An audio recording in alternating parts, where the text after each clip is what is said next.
What's up, everybody? It's about that time for another edition of the Crew Radio Show. I'm Kevin Swan, co-host of the show, and the crew are professional people who are also friends that come together to talk about the things you want us to talk about. We talk about it all, and we don't hold back. So come on and join us for another edition of the Crew Radio Show. What's up, everybody? We are back, season 17. This is part 2 of our discussion on Project 2025. This is the crew. We got Sia in the house. How you doing, Sia? I'm doing okay. This is right? my area. So yeah. hyped. This your real house, huh? Then we got Ton in the house. What's up, Ton? Hey, I'm chilling. This your wheelhouse too? It's my wheelhouse. In fact, when we talked about potential show ideas, both Sia and I had the same idea of doing 2025. Yeah. So can you remind the viewers in the comments that we actually are friends so they can stop coming for me when They come I come for you. Oh, no. Your fan base. My fan base. Well, Ton is the most popular on the show. I want you to know. He is. Even people in the church be like, you make sure you talk to Ton, right? I'm like, you don't understand how he talked to me. Right. You talking about talking to him right. Do y'all know how he acts? You don't understand behind the scenes what this man be doing us. Can I tell you one lady, I saw her the other day and she said, I can't wait till you start speaking because I know you're going to just cut it. Yeah, see? Shanking people. Shaking me. She was like, I can't wait. You can't have a year of exposure. You got to shake some people too. I got to shake some you people. You do, man. I'm telling you, I'm people shake love some it. people there. People love when you shake people, man. Well, you know, I shank people when we do those social metaphors. Now, let me say, can I just say this? Sia gonna make sure I am politically correct. Listen, can I just tell you I that? just want everybody to know you are doing a great job in your job. We're gonna keep your job. Yes, ma'am. So it's metaphorically. Yes. Yes. And when we say shake, we're gonna cut to the truth. Yes. And we're gonna make sure we expose that foolishness. And sometimes it's kind of rough. And so but you like it kind of rough. I love it rough. See, that's like what it is. See, like you never kind of rough. Like Tina Turner say, we're gonna do it nice. And then we're gonna do it rough. And that's why people like you on the show the most. Because you out of control, Tom. Yes. I just want you to know. I love it. I love it. I love it. Now, for those listening to our show or you're watching us, we're glad that you're watching us on our podcast and our social media outlets. But just know that on the radio, WHOV, we have a different time now. Yes. We're no longer on Tuesdays at noon. And as we said before, like TV, you got to check your local listings. Check them. To know on Saturdays. Now, what's going to be interesting, though, Todd, is that on Saturdays, if they hang around, they're going to see you and they're going to hear you. They are. Because, you know, you doing everything on Saturday, man. Yeah, I do Soul Street, and I have fun. I go back in the day, you know. We talk about some have stuff. A good time. But we have great times. I just want you to know that you violating our contract. I just want you to know. That's the inside talk. This gotta be in our contract. This gotta be Section C32.29. You shall not do 2 shows on the same day. I'm just putting that out there. You violate the contract. Well, it's not that I'm violating the contract. You need to make a decision. I didn't make that decision to put them both on the same day. It just so happened it just worked this way into that lineup. All I know is on WHOV, you're on in the morning, you're on in the afternoon, you're on in the evening. Yeah. What is going on with you, man? Yeah. I gotta be visible. I want people to. I just love people, and so you know, I just like to hang out with the people. We need to make sure. Loves what? I love people. Yeah. You don't think I love people? No, I'm sure you do. Put them away. Thank you. This got to be bonus content. This got to be this is a real show. This is a real show. This is a real show. This is hold on. What is this? A roast? No, they roasting me. They roasting me. No, we just so can y'all see how nice and just calm I am, even though they're roasting me like this? Let's get to this Project 20. Please. Y'all don't know how to handle that? Y'all know how to handle that? We don't know how to respond. Okay. We gonna expose like you. I don't know what to do with that. I don't know what to do with that.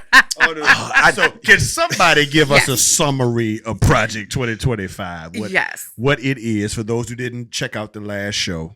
If you didn't, you really need to check it out. You should check it out. But if you didn't, can you give us just a quick summation of what Project 2025 is all about? Okay, so Project 25 is a conservative initiative that was created by the think tank Heritage Foundation. Heritage Foundation is a conservative think tank that was created back in 1973, and they gained their popularity through the presidency of Ronald Reagan. And so many of the different policies and ideas that he initiated came as a result of the think tank Heritage Foundation. Well, back in April 2022, they created what's called Project 2025. And basically, it's their roadmap, their strategic plan of how to basically roll back a lot of the protections, a lot of the benefits, and to, as one particular candidate says, make America great again. They want to take us back. And so this project is very real. It became viral actually as a result of BET. That's how I found out. BET Award. And Taraji P. Henson mentioned it. And then after that, the #1 Google search was Project 2025. And so there we have it.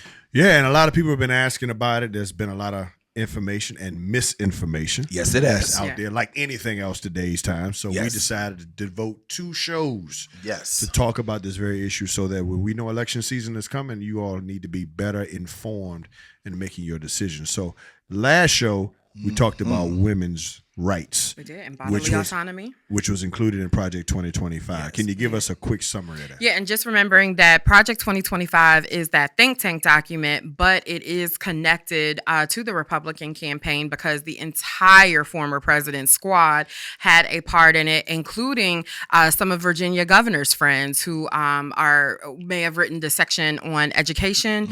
So it's a wide variety of people, but you put that in conjunction with Agenda 47. Which is also on Trump's website, and then also the actual words of Vance and Trump in their campaigning, along with some of the senators, Republican senators that are up for election too. And so when it comes to bodily autonomy, it encompasses the fallout and just the harm that is being done in the states to women and to women's health, where abortion bans have been made, especially when there's no exception for rape or incest, or especially for rape or incest of a child.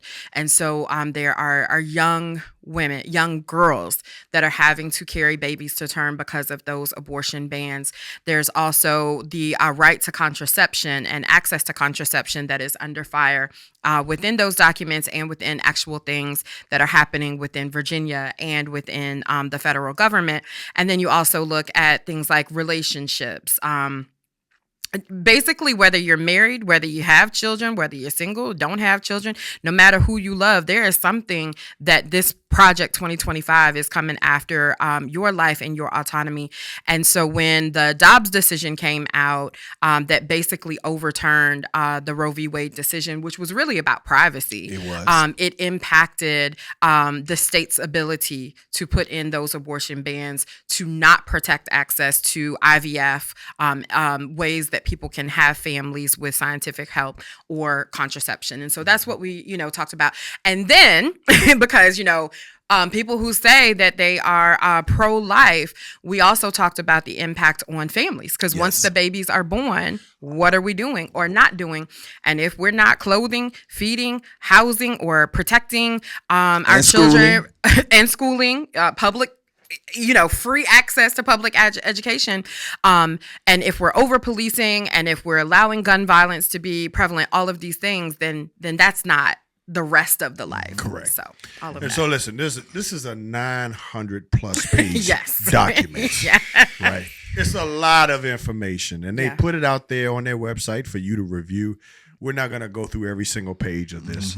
We are just highlighting some of the key areas that we think are most impactful to people and what they should know.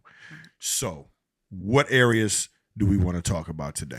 So before you do that, before she does that, I think we should give a general overview of just some of the topics. And then I think education is on our hearts to talk about that. And so I'm voting rights. And voting rights because they're going to go hand in hand. And so that, I think we want to hit that. But just so that you know that this Project 2025 is all encompassing. And Sia, you said a quote earlier today between our breaks. Can you please share that quote? Now you know I just be It talking. don't matter who sometimes. you love. Oh yeah. There you go. Come on. It don't matter who you love. This document is coming after you. It doesn't matter where you work. This document is coming after you. It doesn't matter who you are. There is something in this document that is coming after you, and we got the page numbers to prove it. There we go. All right. So just in a 1 minute nutshell, we talked about ending no-fault divorce, complete ban on abortions without exceptions, ban contraceptions, additional tax breaks for the corporations and the 1%, higher taxes for the working class, elimination of unions and worker protections, raise the retirement age, cut Social Security, cut Medicaid, end the Affordable Care Act, raise prescription drug prices, eliminate the Department of Education, use public taxpayer money for private religious schools. We're going to talk about that. Teach Christian religious beliefs in public schools, end free and discounted school lunch programs, end civil rights and DEI, which is diversity, equity, and inclusion protections in government, ban African American and gender studies in all levels of education, ban books and curriculum about slavery, ending climate protections, increase Arctic drilling, deregulate big businesses in the oil industry, promote and expedite capital punishment, end marriage equality, condemn single mothers while promoting only traditional families, defund the FBI and Homeland Security, use the military to break up domestic protests, mass deportation of immigrants and incarceration in camps, end birthright citizenship, ban Muslims from entering the country, eliminate federal agencies like the FDA, EPA, NOAA, and more, and continue to pack the Supreme Court, the lower courts, with right-wing judges. And that's after they take your right to vote. And that's after they take your right to vote. And that's all in the document. It is. That's That's all all. they're available to read. And that's some of it. Some. And if the former president wins, they want to start implementing this day one. Day one. So, what part of that do you want to talk about? See, I mean, so much. No, I think for me, the foundational part is voting rights. Yes. Because if we were to say, as a nation, this document, the majority of the people in this nation want this document to be, then that's what it should be, right? Because we are, whether it's a democratic republic or, whatever, but we believe that the people should vote in, who they want to be in charge. What we're finding, though, is that there is a broader coalition against this. And so when that happens, the tricks are coming out to impact the right to vote because the numbers are just not there for them to win without the tricks. So when I say that, I mean everything from gerrymandered districts, which means we're going to draw the districts to make it favorable for certain people to win, or look at historically Black communities and make sure that we're either dividing them or sticking them all together. So it's called cracking and packing to dilute the voting power of Black communities. But basically, when you look at the Electoral College and you look at the number of states that someone would need to win in order to get to that 270, and then you go into some of those states that are the most important, you're seeing some of this at play.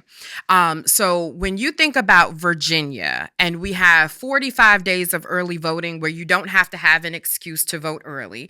When we think about your ability to vote by mail, whether you want to vote, early in person or absentee, you can even be on a permanent absentee list to always get your absentee ballots. We have voting on Saturdays and Sundays.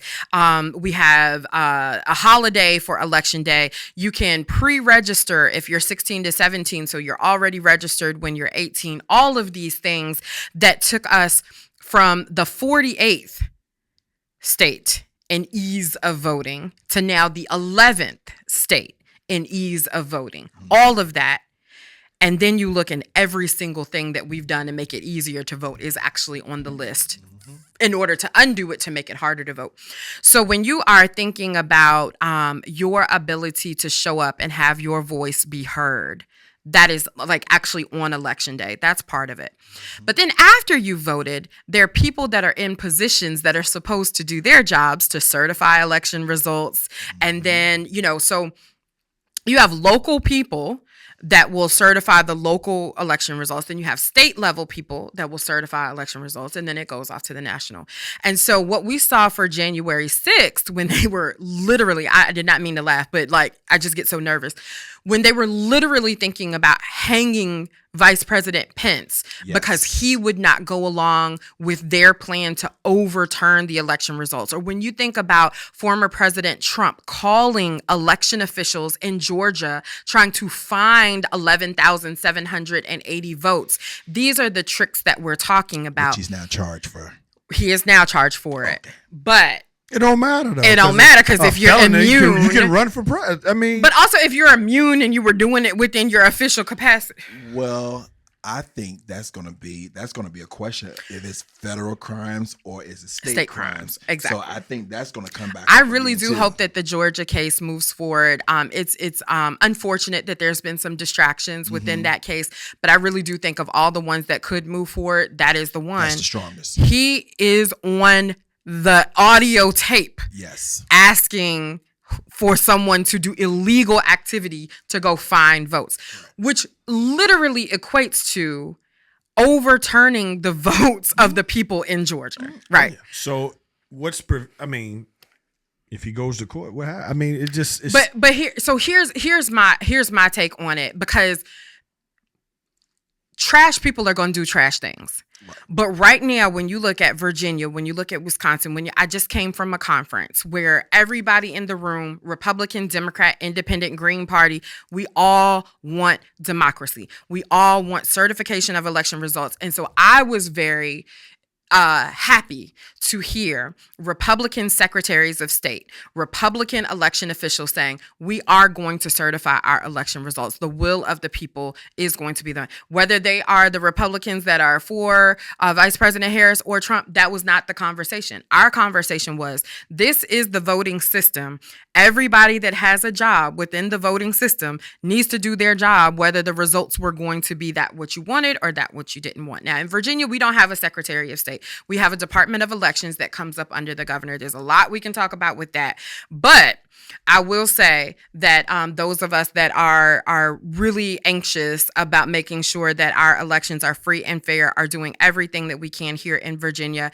And one thing that people can do to help make sure our elections go well is volunteer or sign up to help work the elections. So you can have an upfront row to see that everything went well by being a person that happened to do that. So we'll put that Powering the Polls link up, and you can get paid for it, right? And so making sure that the people, whether you're Republican, Democrat, Independent, you want our democracy to be proliferated, then tap in so that we can make sure that we're doing that. But when you're talking about gutting the Help America Vote Act, right, which has been in place to put out information to make sure that everybody that can legally vote has the access to legally vote. When you are hearing of people that are being purged off voting rolls, the only thing that you can do until we get new people in these roles and positions of power is check your status, make sure your status is up to date. If it's not, go on and re-register, make sure that your registration is up to date,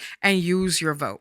And vote for the people that want to help democracy live on. Here's the sad part about this. The sad part about this is we wouldn't even be dealing with any of this had not there been a decision called Shelby County versus Holder back in 2013, when the Supreme Court gutted the Voting Rights Act of 1965. It took the teeth out of the Voting Rights Act of 1965, which basically said if you had a history, if a state had a history of voting violations, like Alabama, because Shelby County is in Alabama. So you got a history of voting rights violations, then you have to get pre-clearance from the Department of Justice in order for your scheme, your voting scheme has to get pre-clearance before it can become law.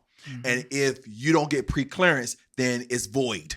And if you have a scheme that they deem to be abusive in any way, they can automatically deem it unconstitutional and strike it.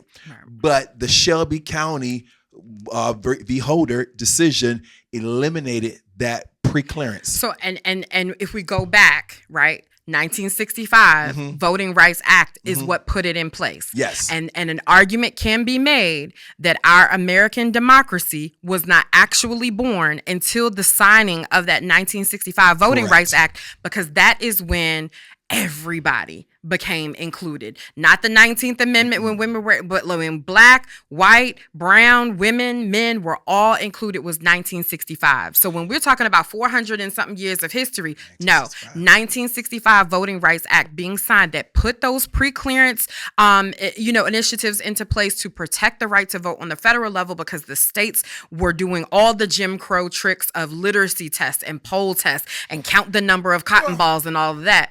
So Shelby v. Holder is what overturned a lot of the 1965 Voting Rights Act and allowed these shenanigans to happen. And so that you know just why that Voting Rights Act was so crucial, it wasn't just about the vote.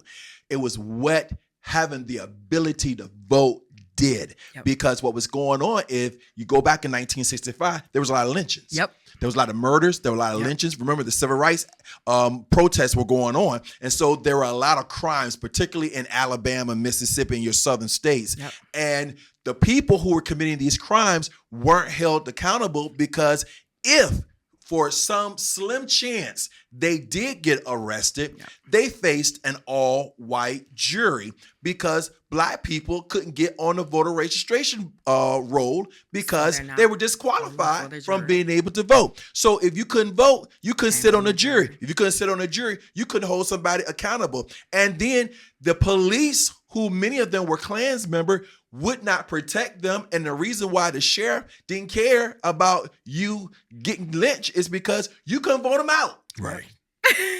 And so you couldn't vote them out. So all of this together is a very fragile democracy. So when we're talking about people who are trying to re-implement discriminatory laws, when they in Georgia, they said you can't feed or give water to somebody that's in line to vote. Well, my question was, why is there a line anyway? Because they're not lines everywhere. No. They're just lines in urban and black and brown areas, right? So when we look at all of these things for democracy, and I want to be very clear, Georgia, Florida, Texas is not Virginia. Mm-hmm. Virginia, we have our own Voting Rights Act that got passed at the state level in 2021. However, if you don't use your vote, you can lose your vote. And you need to actively participate in order to make sure that the law is protecting you, because it's up to the Attorney General. Now, the Attorney General and the governor here in Virginia are more interested in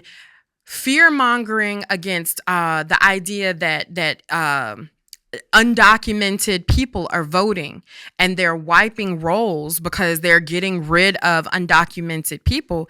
But then when you look and you're seeing people that have voted several elections in a row and their status says inactive, that just calls into question, okay, when we're saying purging, what information are we using to base it on? There was it's not funny, I'm sorry, but in Kentucky, people will do anything.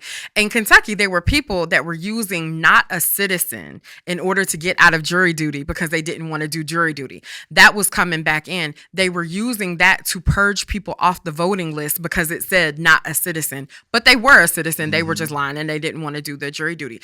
That is not enough data to use to kick somebody off the voting rolls. Right. But if you don't have a high confidence in your data and somebody just says, oh, they're not a citizen, and the registrar says, oh, okay, I'll take them off. That's what we're seeing across the nation. And so if we're not at a place right now with the current United States Congress, the House is under Republican control, and we have a very slim majority of Democratic control in the Senate.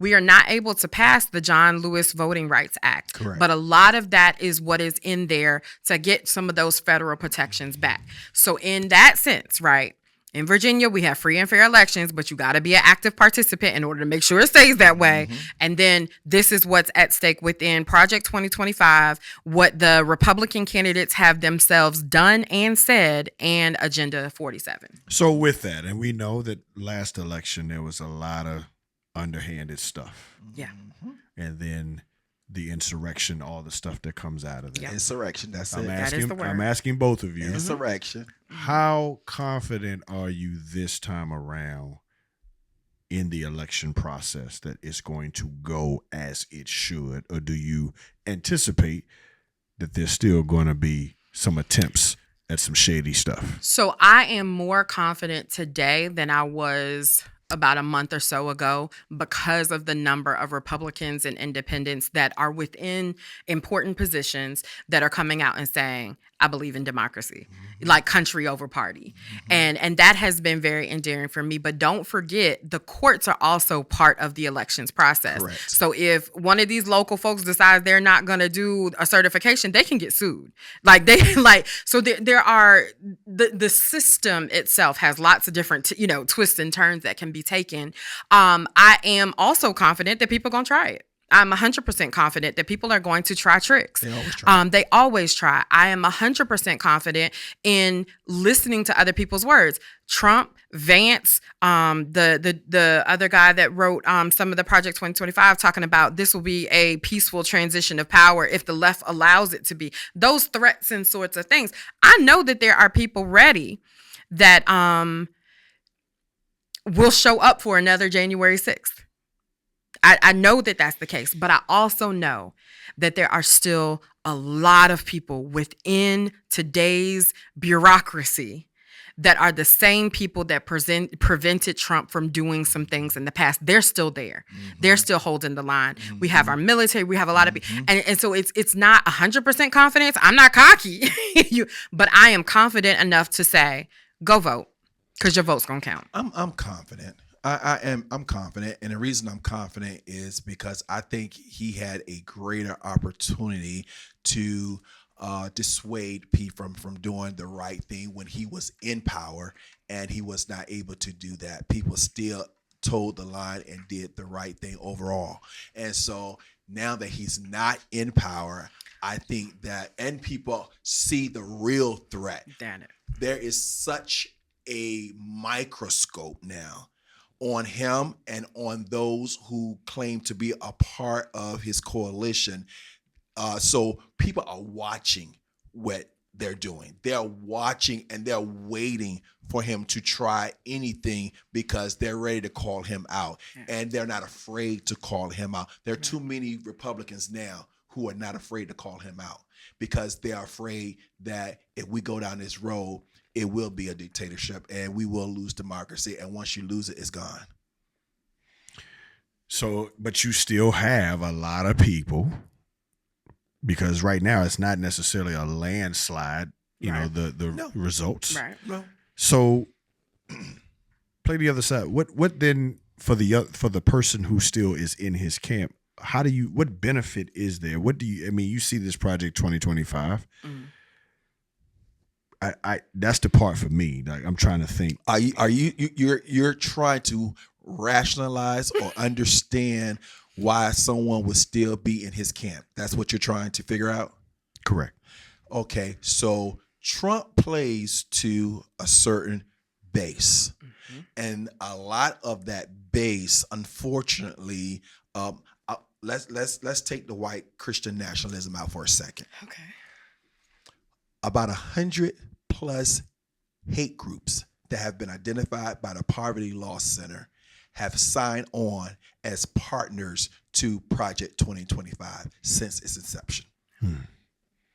100 hate groups that have been identified by the Poverty Law Center. For those who don't know who the Poverty Law Center is, they are the coup de grace of naming and identifying hate groups Through research and crime statistics. Correct. Yes, it is data. Yeah. They use data, so it ain't no I feel this way. Right. It is straight data. That's all they use is numbers. Right. And 100 plus hate groups have signed on as partners of Project 2025. Hey, we're halfway through the show. Big shout out to everyone tuning in. Thank you all so much. If you're loving the content, consider supporting us by becoming a sponsor. Just contact us via email at thecrewradioshow757@gmail.com. Now stick around, we've got even more good stuff coming your way. What is that saying? I heard, so I wish I could remember the source, because I love to give the source whenever, but I'm going to remember before the show is over, and I'll probably give it to Jason. But I heard, so it was President Biden. Oh. There you go. That was quick. Look at you. quick. Look at you. I'm an attorney. Okay, I'm an attorney. Ginka Galova. Come on. It's President Biden. He recently said it. Okay. He recently said it. He said he was remarking on the Charlottesville incident that took place with the tiki torches. Right. And he said in the past, the Ku Klux Klan used to wear hoods and were afraid to come out in public without their hoods.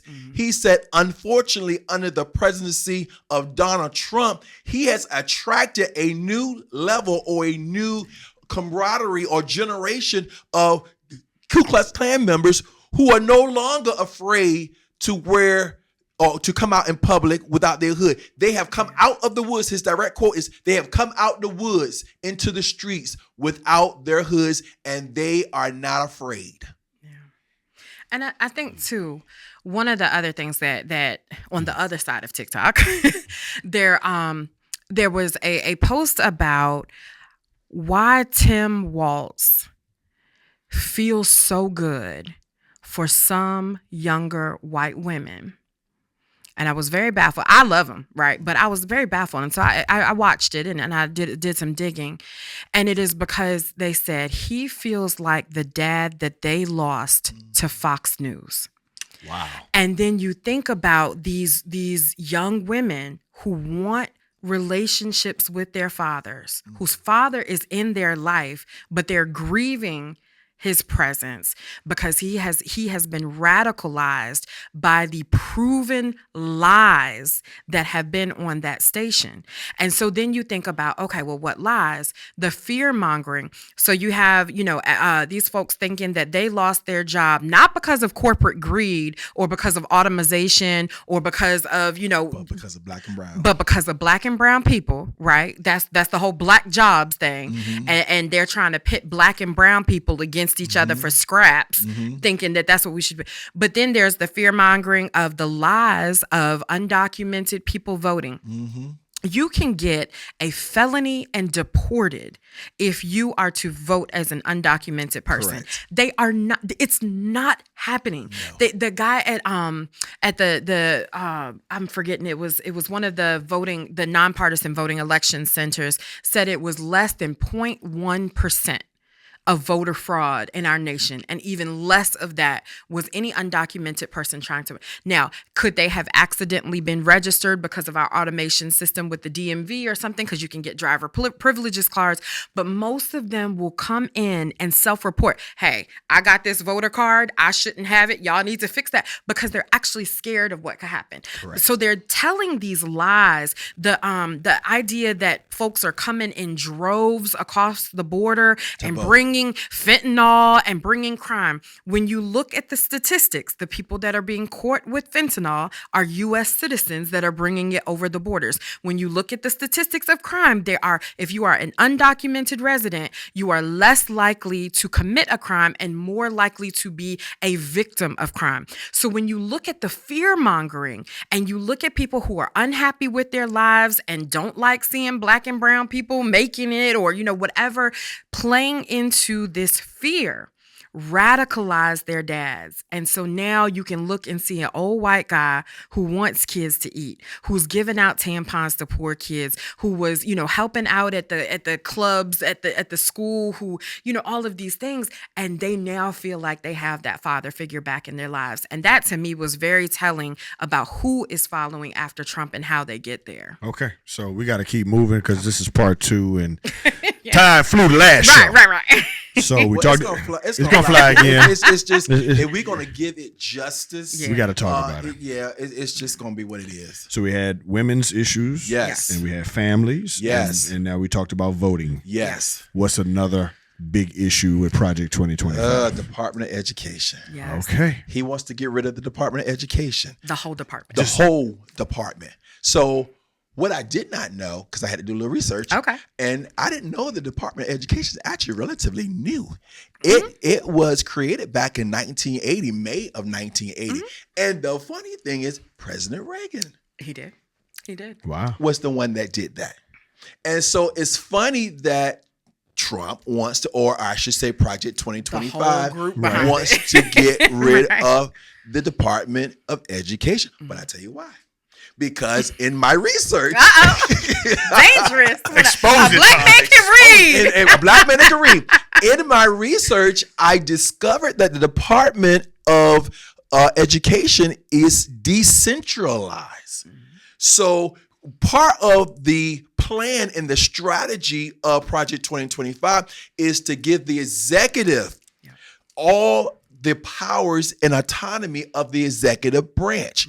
That means everything that falls up under his cabinets, he wants to be able to control all aspects of that. The Department of Justice, the Department of Defense, he wants to be able to control every aspect. But the Department of Education, he can't control because it's decentralized and it goes out to the states and the localities. They're the ones that actually control your school systems.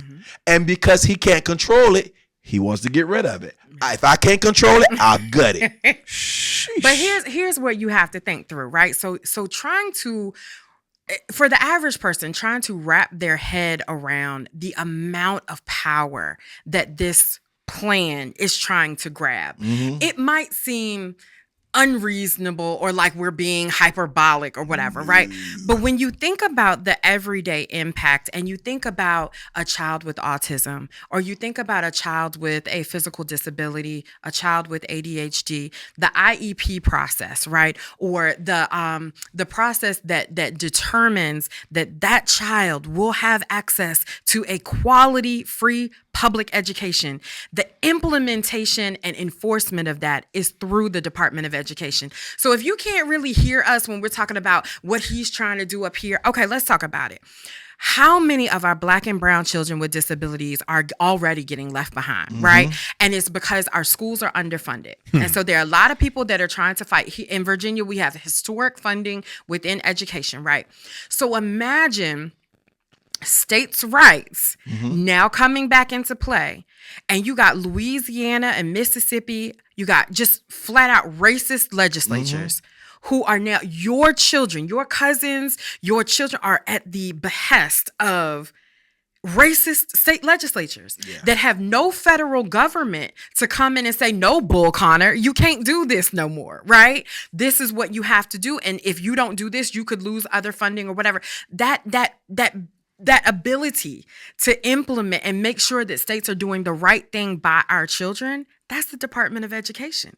And so losing that Title I schools, the funding that we talked about for those free meals, that's the federal level coming down to local level. So if you got a J.D. Vance who's making fun of Tim Walz for feeding poor kids, Yes. what is his state gonna look like?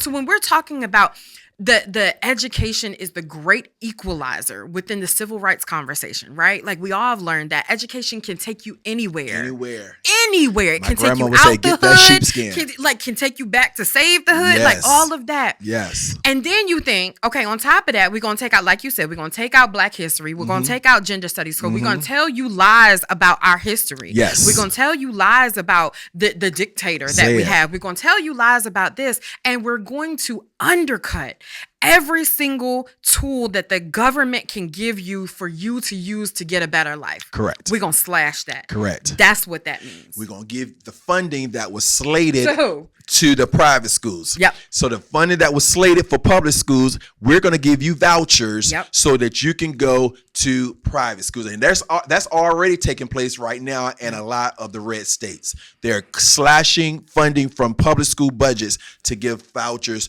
for young people to go to private schools. And with these charters, they're coming into Black neighborhoods and saying, oh, well, we can get your kid a scholarship. You can come. There are not enough scholarships for every Black child. There are not enough scholarships or lottery. vouchers. It is a lottery. So if you think that you're buying their bill of goods in order to get your one child the chance to get through, and you're not understanding the communal impact of defunding our public schools, then I don't think you understand what community actually exists. I have no children. I gladly pay my taxes every year to make sure that whoever other kids have that access. They're going to be our future, whether they are educated or not. They're either going to be in your courtroom or running the boardrooms. It's one or the other, but the kids are still going to be here. They're going to be here. Whether they're educated or not is up to whether this document has its ability to go into full fruition or if we stop it. Well, I do see where there are going to be some pastors that's going to support this, because you mentioned earlier that there's going to be monies that would, the separation of church and state, Yeah. and all of that's going to be eliminated.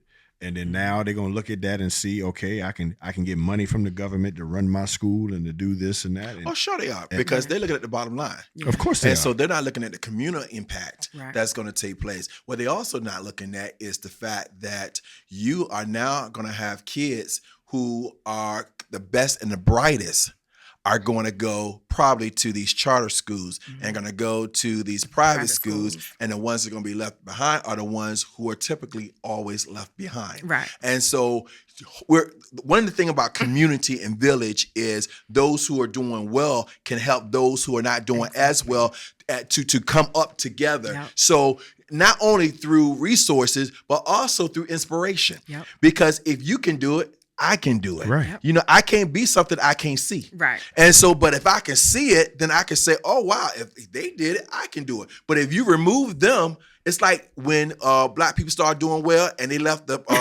and they left the hood and they went to the suburb.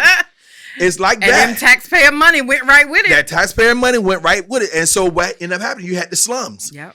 And so they killing each other while you living your life good over here in the suburbs. And I ain't mad at nobody living in the suburbs. I'm just saying that's the same impact that you're going to see. And let me also say to anybody that would be willing to support this document for a little bitty check, let's talk about what you'd be selling for that little bitty check. Right. So you might get some money in to support your school, but you are undercutting the married and the unmarried people in your pews. You are undercutting the women and the girls who are growing up in your pews. You are undercutting the people who need SNAP benefits to get back on their feet. You are undercutting those who are victims of domestic violence. You are undercutting veterans. You are undercutting people who need protection and who need victim services. You're undercutting people who they plan to slash tens of thousands of federal jobs so that they can replace them with party loyalists.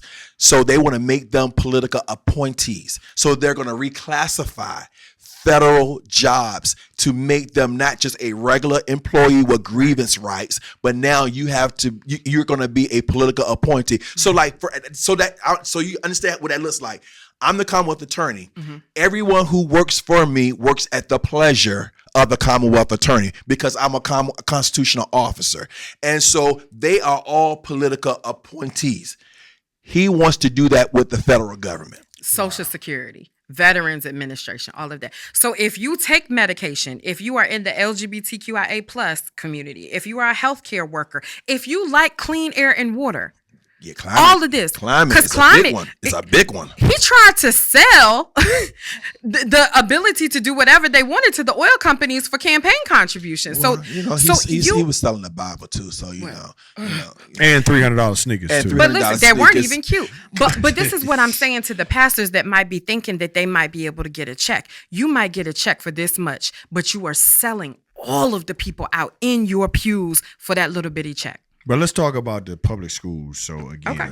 So again, if it goes to charter and all these other, I'm thinking now we have a lot of members in our church, and I hear now the struggles of public school system. Absolutely. What would it look like? What would a public school look like if this plan were implemented? Exponentially worse. yes, because Paint the picture. How would it look worse? What do we? your high achievers? Mm-hmm. They're going to be the ones that's most likely, if there are vouchers, going to be accepted because I don't know how they work that lottery system. Well, So because there's no transparency there's requirement. no transparency requirement. So I don't know how they work that lottery, but you and I both know there's some monkey wrenching going on in there. All right. And so most likely they're going to accept the kids that are well behaved and probably are high achievers, and they're going to look at their school record and make those decisions. And the ones Our kids that are high achievers, why would they accept our kids? Well, that's what I was gonna say. That's if they're accepting black Right. kids. Why Well, because affirmative action gone. Why would they accept our They're kids? going to accept some. No. They're going to accept some because they want to make sure that it passes somewhat of a sniff test.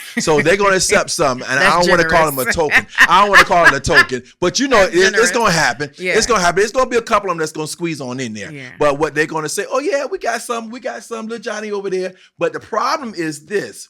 Even if it's a kid that has struggles and challenges, if they get into school and act a fool at all, you gone. Because like I grew up in private school, and I'm gonna tell you right now, I think I saw maybe 2 fights in my entire schooling in high school. 2 fights, maybe. Matter of fact, I think it was 1.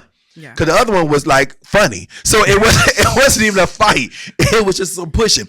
But that person that got in that first fight, he was gone immediately. And he was Caucasian, but you're paying money, and they're like, you're not gonna have that here, and he was gone immediately, expelled. So Just like that. So in real terms, right? So we have children with ADHD. We have children with fetal alcohol syndrome. We gonna have be gone. children with trauma. We have children who have just their brains learn a different way, right? So all of those babies have the same constitutional right to great education right now as it stands than any person who can afford for their little mediocre child to go to a great school just because they can afford it. What it will shift is that those kids that we think that are being left behind right now won't even be a blip on the radar. Won't even be a blip. So the Black and brown children with disabilities right now are the ones that are suffering the most. But why are they suffering? And why are parents mad in the current school system? Then we have to follow the money. If you look at most of the states where there are people that are living in areas where their public schools are less than what they want them to be, then you look and see the amount of taxes that go into those public schools are based off tax income. Correct. Right? So I represent a district that the median income for 1 year is $54,000. I have colleagues in the House of Delegates that represent areas where the median income is $110,000.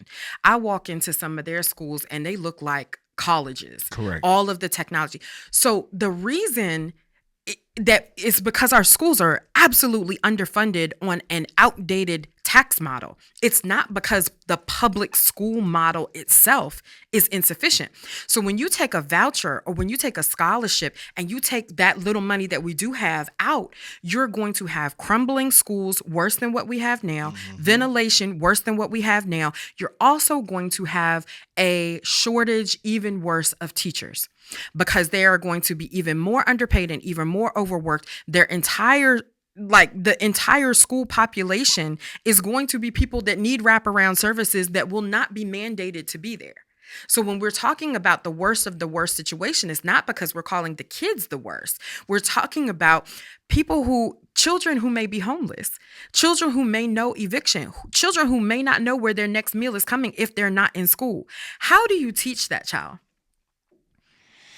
Yeah, you're right. So you're saying then under this model, kids would have to apply to a private school or charter school. If they get in, they're going to have better access to resources. And they will take them tax dollars and with take them the dollars with them. out of the public school And system. not just the tax dollars. They're going to take the best teachers. You're right.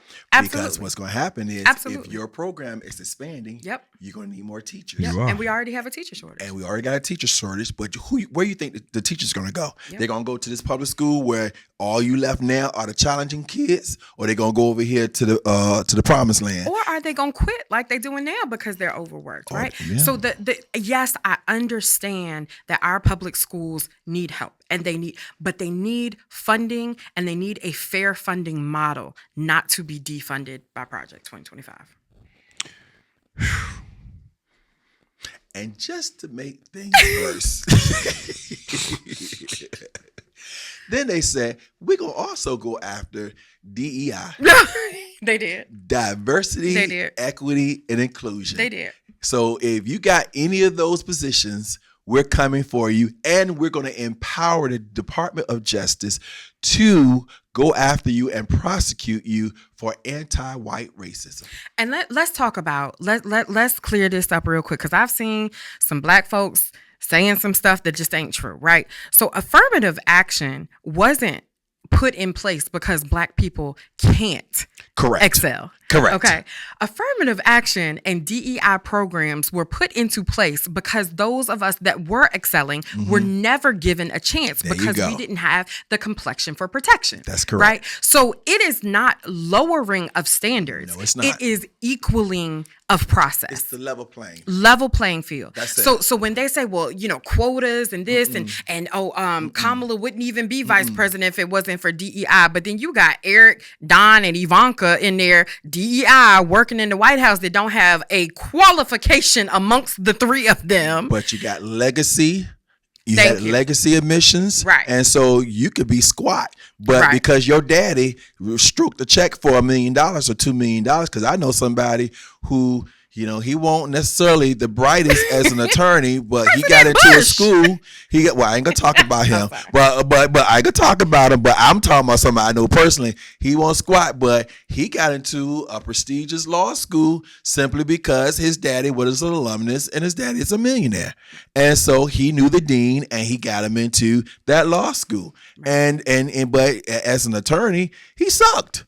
So he was lazy. If we look at Project 1619, if we look at any of the amazing black historians that are telling the true story of American history, that from the day the first Africans showed up here under force, not the ones that had already come here because we were on the waters before, your boy. But anyway, but from the inception of this nation, we have been subjugated and oppressed through different systems. Redlining, couldn't get bank loans to get houses, could only live in certain areas, all of that. We are still experiencing remnants and full out impacts of this. And to say that the playing field should just be equal without actually doing things to make it legal is just really a sense of gaslighting for us to say, oh, well, we had a black president and Obama, so racism is over, but we are experiencing the impacts of systemic racism, the black maternal health crisis, because people don't believe black women when they say they're in pain. Yes. Right? So these things that black people know to be true to our core, because we're still getting followed around stores. We're still getting, profiled when we're driving in nice cars. Can I stop you right there? Yes. Oh, that's something that's special to me because I'm a prosecutor. And I feel uneasy walking in big department stores because I feel like I am being profiled. You are, bro. I know, but here's the thing. I should not feel that way. Because you know what I want to say to them jokers? I would shank you. Well, because don't you know who I am? And you are profiling me. But you that's the point. But that's the point. I know. It don't matter who you are. You're a black man. That's all it is. But that is the point. That goes back to the black jobs. Yes. That goes back to the black. Yes. That's why that was so offensive. Yes. Because you think I want to steal your 20 cents bubble gum. Yep. And you work and you make about 2 cents an hour and I make all that and then you going to profile me? I'm just saying. I'm just saying. There is dignity in all work, but you got his point. You got my point though. I'm just saying. And I ain't putting down nobody for what they make. But I'm just trying to make a point. Yeah. The point is, it's like, I give you a perfect example. When one time my son was about 4 years old, and my wife took him to one of the really nice parks in Hampton, and he went over there. He was very playful child, And he saw this other kid that was a Caucasian kid, and he went over there to play with the kid, because that's what kids do. I see another kid, I'm gonna play with him. The mother harried that child off and left, hopped in her hoopty. I said it, hopped in her hoopty and drove away. Meanwhile, my wife, who drove there in her Mercedes convertible, was like, really? That's what we doing? Yes, because at the end of the day, you still a black man and that's why and a black woman. Klan, That's the lie that has been told to them Yeah. for centuries. The thing was with the Ku Klux Klan that people don't realize is the reason why they were so popular and was so big is because rich white people told them Yep. that no matter whether you're able to get to the level that we're at, Right. as long as you are white, you will always be better than them. You will always have more than them. And so when they saw us using our creativity and our ingenuity. Ingenuity. There Thank you God, I go. was messing that Woo, word up. thank you, Our Jesus. ingenuity, and we were creating places like Black Wall Street. Yes. They said, I'll burn it to the ground before I see you become better than what I have. If you got your own land instead of being a sharecropper and your fruit is more bountiful, I will lynch you on your land because you won't sell it to me. That's how the Ku Klux Klan became so popular. But that's how you also have people who will be directly impacted negatively under Project 2025 still supporting it because they identify with that 3 paychecks up as opposed to they right with us with 1 paycheck beside them. So see, we got to land this plane. We're going to give you the final say to give one final appeal to the people, Project 2025, and just get the information, y'all. Yeah, I mean, Please. so we have the links. You can read it for yourself. But I think, as we have tried to communicate in just a few issues, there is something in here that can negatively impact probably 90% of the people that are listening to our voices. Because if you make less than $160,000, you are in this. Like, you are being negatively impacted.